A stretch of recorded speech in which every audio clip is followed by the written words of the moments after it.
First, everyone's targets are wider, right? You want to force guys to run with you. So the tackle's going for a reach, right? Your running back reads, tackle head outside, he's gone. Done, end of story, that's easy. What happens inside though, if you can't reach them, they got to turn inside, right? Do this and people are going to say it's unfair. So, your right guard has a 3 technique. He's got to open, and I would do a wider position target. So the hands are going probably here, outside, right? This 3 technique has a choice. They don't want to lose contain probably, so they're probably going to flow. They might fight pressure, but great, then you hook it and off you go. Your center's uncovered. Most guys say, would most coaches go to the linebacker on your zone track and just go? Yeah. So, we want to make our linemen feel good about being a lineman and highlight film and feel awesome. So that middle linebacker, unless you know for sure he's running through, if he's a flow guy, so right off the bat, have your center stare at the hip with the 3 technique that's over the right guard. That's his target. So if he opens, if it comes and there's a spike, then go, and you got to pick up the spike. If he hooks on the right guard and fights, now look at your middle linebacker. Just like this, you don't have to look at him anymore.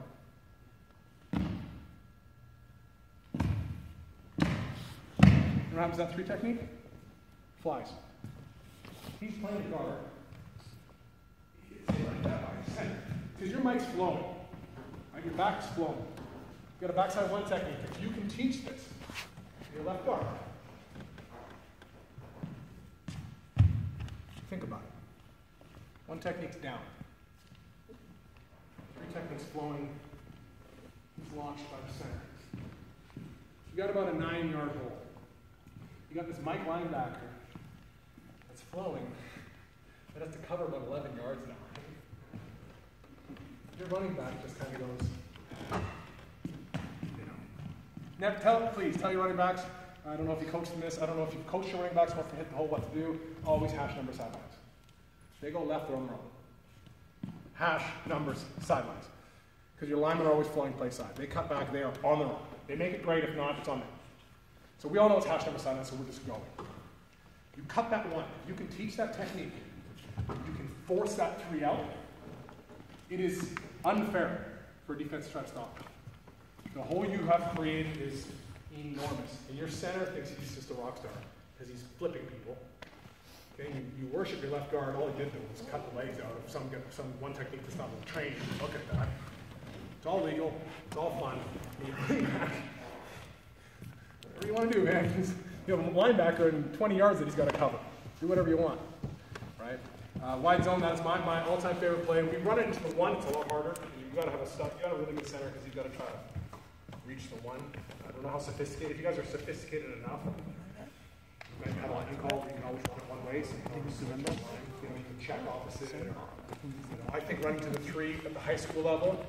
Pro level, if we knew we had a bad 1, I would reach him every time because it's way bigger bubble out there. Yes, sir, Coach? How do you teach that backside cut? So, teach the backside cut. So, you got US ball. What you want to do is it's all in the angle of the, you almost want to pull. So you don't want to do this, okay? You want to lose ground like you're pulling. Swing it, and now this arm, defensive Howie long rip. Okay. Okay, not here. Here, above the waist. If you coach below the waist, they'll go to the foot. We'll always go lower than we coach. It's just human nature. So, eyes up. If you don't teach eyes up, they will put their eyes down naturally, and they'll fall at their feet, because they'll just go where their eyes go. You really got to coach eyes up. So it's open to whatever angle, how fast this guy is, and then this step and this arm. Up. In reality, if you coach this, they're going to end up here, which is fine. You coach down there, they're just going to fall on the ground. You're always going to go lower than you're coaching. So coach above the waist, and if they happen to go above the waist, great. Let's say you don't even cut them, they just... It's still done, right? But it's open and rip move. So it's just open, rip, and hopefully the rip will put the eyes up. Ideally, most people will go like that. And so you coach it a little higher, they'll probably hit it right. If you coach it low, they're going to fall down and some guys can step over. You do that, wide zone is very hard to stop. The only way, if you're working on the other side of the ball, I would advise to beat a wide zone, is to put your very best player as that 3 technique and tell him just to blow up the guard. Just blow them out backwards. That's the only way to beat a zone. The 3 just takes him back in the backfield. Now the back's got to, well, then you run to the 1. Then it's on you guys as coaches to save your players, right? And that's the way to beat it. Because if they flow or spike, it's over. Either way, you win. That is huge. And now you've empowered, and if you have elite players, your backside tackle, if you can ever get to the backside linebacker, that's an open. We would get to the point where we would coach our guys just to open and run like crazy. They probably won't get there. You probably have a fast running back. He's just, worst case scenario, they're already 8 yards down the field anyways, right? That's zone, wide zone. I think it's awesome.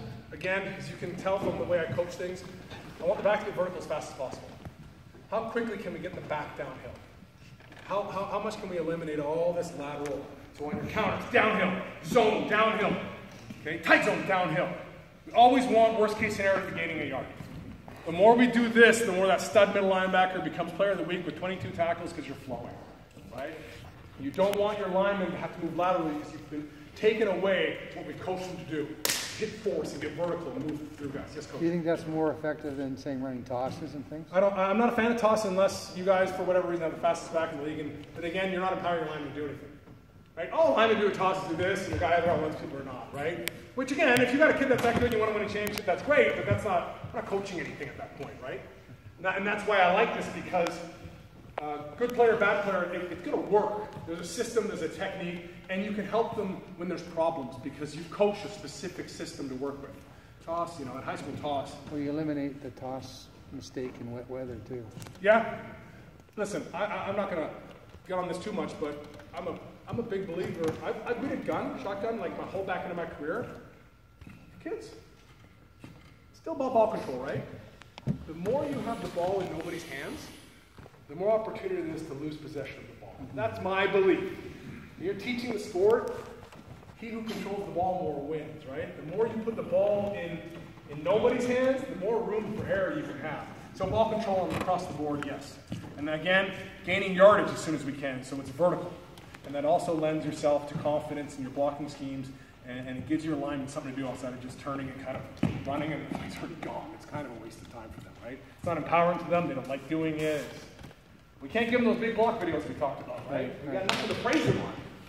Nothing to praise them on. Any other questions on run game? I mean, there's a ton of it. If you go over the combo. Yeah, so combos on one technique.